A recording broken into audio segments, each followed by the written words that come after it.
You've heard about the Bible's miracles, and it appears that we're experiencing one of them unfold before our very eyes. The Jordan River is finally dried up after centuries of being a holy symbol, exposing something truly remarkable. But what exactly is it? Well, let's just say that you won't believe your eyes when you see what's emerged. Join us as we explore what is going on near the Jordan River. The Jordan River is a 156-mile-long river that flows from north to south via the Sea of Galilee and into the Dead Sea, the lowest point on Earth. It is around a 40-minute drive from Amman, Jordan's capital city. The Jordan River is a religiously significant place, not just because it is thought to be the location where Jesus was baptized by John the Baptist, but both the Old and New Testaments describe key stories that occurred in the Jordan River area. For example, Joshua chapter 9 verses 9 through 10 says, "Tell the priest who carry the Ark of the Covenant, when you reach the edge of Jordan's waters, go and stand in the river." Joshua said to the Israelites, "Come here and listen to the words of the Lord your God." Furthermore, the Jordan River is thought to be where John the Baptist began his public preaching, and where other baptism ceremonies took place throughout history. "And there went out unto him all the land of Judea, and they of Jerusalem," Mark chapter 1 verse 5 says, "and they were all baptized of him in the river of Jordan, confessing their sins." In Deuteronomy chapter 30 verses 18 through 20, the Israelites were nearing the end of their trek through the wilderness to the promised land. They experienced hunger and loss along the way on what seemed to be an endless trek, but it was coming to an end at this point. The Lord then instructed them to choose a righteous route, saying, "I declare to you today that you shall surely perish. You will not prolong your days in the land where you are crossing the Jordan to enter and possess it. I call heaven and earth to witness against you today, that I have set before you life and death, the blessing and the curse. So choose life in order that you may live." Jordan is one of the driest places in the world, so people have been used to only having water in their homes about 36 hours a week for a long time. But last year, even that small flow was slowed down because the world is getting warmer and demand is growing. Population growth, less water, and climate change have all hurt Jordan. Damage and inefficient infrastructure and the many problems caused by the country's geography and terrain have made things even worse. The shortages that followed are a sign of what the area and what the rest of the world might face in the future. All of the country's major water sources are near its border, so water has to be moved inland. This takes a lot of energy and costs more as the price of fuel goes up. Rainfall has dropped off a cliff in the last few decades, and because temperatures are rising, what rain does fall quickly vanishes. Farmers already have less time to grow crops because summers are getting longer and hotter. Jordan has been hit hard by climate change in the last 2 years. The river that gives the country its name is almost out of water. The average flow of the Jordan River is less than 10% of what it used to be, and a major feeder, the Yarmouk River, is much smaller than it used to be.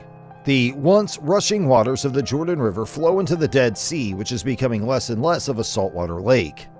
Israel and Syria, which are upstream, have taken water from the rivers for their own use for many years. It's hard to get more supplies from these sources, especially since Israel and Jordan have a cold peace for decades.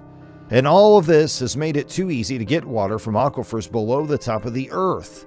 The aquifers are being taken at a rate about twice as fast as they can naturally refill, and they now provide about 60% of the country's water. The population is now thought to be over 11 million, up from 8 million just 10 years ago. More than 760,000 refugees have registered with the UN. When the floodgates are opened, a torrent of water rushes into a dry riverbed and runs to the shore of the Sea of Galilee, a biblical lake in northern Israel that was drying up because of drought and the growing population around it. The water is clean, of good quality, and costs a lot. The water is taken from the Mediterranean Sea, cleaned of salt, and sent to other parts of the country, where it waits to be sent back to the lake if it starts to shrink again. With this new network, Israel will also be able to double the amount of water it gives to neighboring Jordan as part of a larger deal to trade water for energy.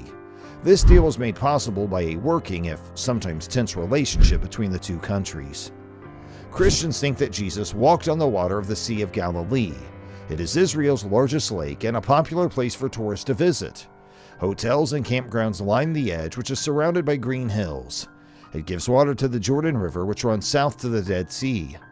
The level of the lake makes national news when there's a heat wave or a lot of rain.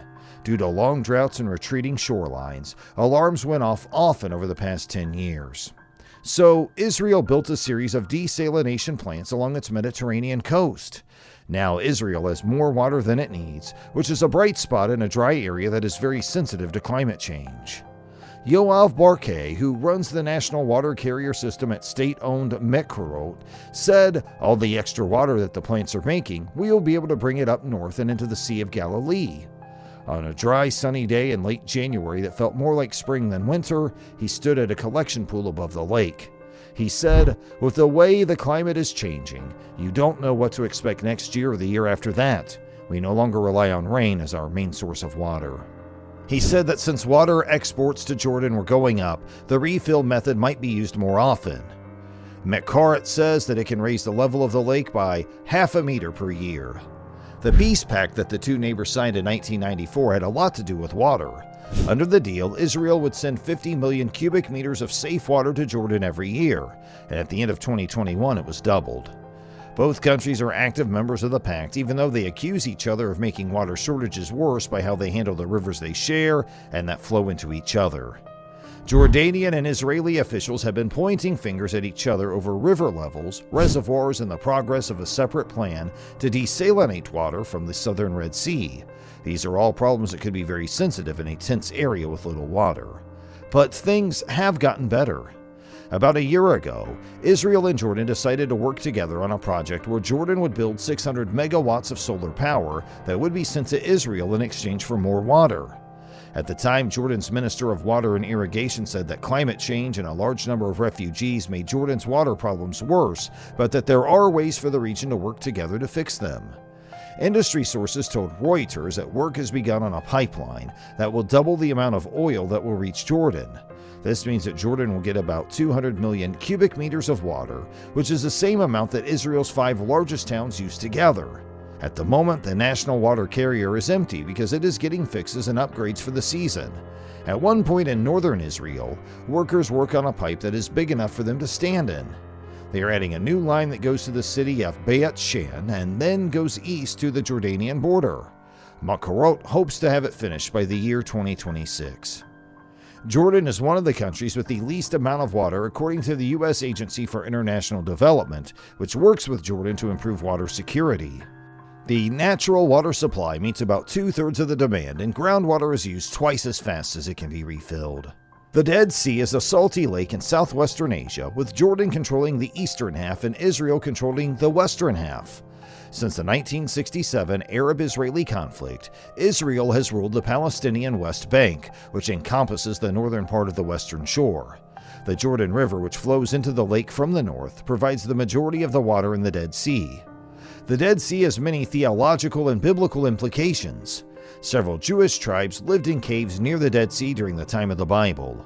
Archaeologists are now piece by piece reassembling the scrolls. A pool of water near the Dead Sea in Moab, now Jordan, has taken on an interesting color. Workers from Jordan's Ministry of Water and Irrigation are taking water samples from the Red Lagoon, which is just on the Jordanian border. They are trying to figure out what is causing the strange phenomenon, which is yet to be explained. The photos have gotten a lot of attention on social media. In the Old Testament, blood red water was one of the 10 plagues God delivered to Egypt's Pharaoh to free the Israelites from slavery. God, according to the Bible, turned the Nile's water into blood, killing the fish and rendering it unsafe to drink for Egyptians. This was the first of 10 negative consequences of the Pharaoh's unwillingness to release his Jewish slaves. The blood-red pond is located on the east shore of the Dead Sea. This is also the location of the cities of Sodom and Gomorrah before God destroyed them because they were wicked. According to Yassin Al-Kasesbeh, the director of agriculture in the southern Jordan Valley, this is caused by a form of bacteria and red algae that thrive in salty water and change color when exposed to sunshine. However, this does not explain why the water became red all of a sudden when other pools in the neighborhood have not, especially given the location is sunny virtually all year. Other officials informed Israel today that the iron oxide in the water could be to blame for the unusual hue change. They did not, however, explain how the iron oxide got into the pool or why the color changed so quickly. Many Jordanians shared this viewpoint. They claimed that the government was concealing a source of pollution or utilizing the pool to dump waste chemicals. The Dead Sea is a saline lake in southern Israel. It is located in the Judean desert east of Jordan. It was formed approximately 4 million years ago and is the lowest point on Earth. It's one of the most salty areas on the planet to find water. It has a salinity of more than 30%, indicating that its water is mineral rich. Bathing in the Dead Sea is said to be good for your health, despite the fact that the water is too salty to support marine life.